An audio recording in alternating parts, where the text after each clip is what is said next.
Hello and God bless. Today's topic is about the punishment of the grave. This is a very frightening topic for Muslims. But let us go first to the hadith to understand about the punishment of the grave. Sahih al-Bukhari, hadith number 6366. Narrated Aisha, two old ladies from among the Jewish ladies entered upon me and said, "The dead are punished in their graves," but I thought they were telling a lie. So notice, two Jewish women came in to troll Aisha. They were joking because there is no Jew who believes in the punishment of the grave. So immediately Aisha was not stupid. She knew they were lying to her. They were telling jokes, right? And let me continue. And did not believe them in the beginning. So Aisha, she didn't believe them in the beginning.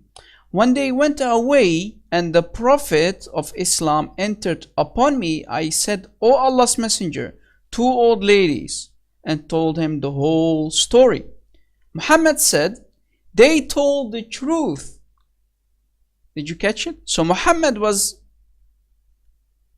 hearing about this from Aisha, about the punishment of the grave that the two Jewish ladies mentioned to Aisha, and she didn't believe them, and she told them, "You're lying." But Muhammad, of course, everything he heard from the Jews, he adopted into Islam. And now after 1400 years, Jews who lied to Aisha, after 1400 years, Muslims still believe in the lie, in the joke of the two Jewish ladies who were trolling Aisha. Amazing, huh? And Muslims are frightened to death.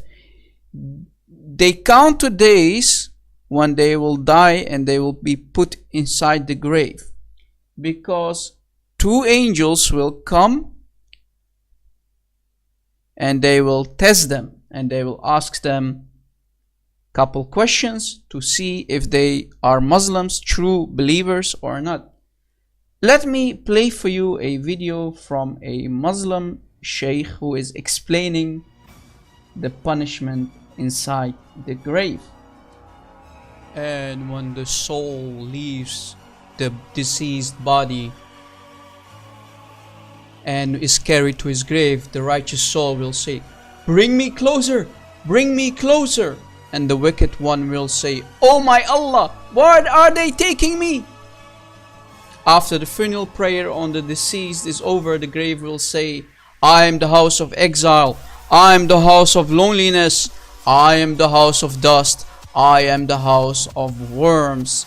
And as the hadith says, if the human is placed inside his grave and his friends start to leave, his soul returns back to him until he hears their footsteps fade away. And then suddenly two angels appear to him. Their names are Munkar wa Nakir, and they help the deceased to sit straight and start testing him. So if the deceased was a true Muslim believer, they will ask him, "Who is your Lord?" "My Lord is Allah." "What is your religion?"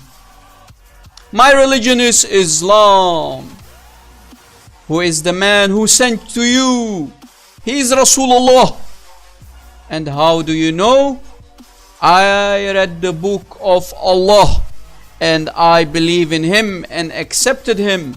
So he finally passed the exam and he will be rewarded with the gift of Jannah. And an overwhelming voice from above will say, "Oh my righteous Abdul, quickly open for him the doors of Jannah." Then a man with beautiful appearance come by and says, "I am your righteous deeds." But for the kafir, the angels come and ask him, "Who is your Lord?" "I don't know, Madri." "What is your religion?" I don't know. Who is the man who lived among you?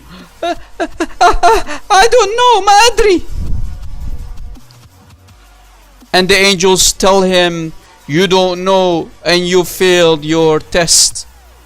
And the poor man failed his exam and test, and the punishment of the grave starts, and a voice from heaven says, he lied, bring down fire upon him.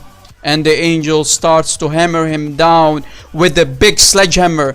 Such amazing big hammer that if you throw it down, it can break a mountain into small pieces of rocks and dust. And the kafir screams and cries from the pain and suffering, so loud that all creation can hear him except mankind and jinn. And he is struck down until he turns to dust. And Allah turns him back to normal, and the angels strike him down with a final blow, and his grave starts to close around him until he limbs crushed, and earth is commanded to swallow him, and it swallows him completely. And a snake crawl in his grave, and a bold snake called Thu'ban al-Aqra, and the snake starts to eat his flesh from head to toe. And a man appears from out of nowhere with an ugly face, filthy clothes, and a bad smell, and he says, I'm your wicked deeds. And then his place in fire is shown to him.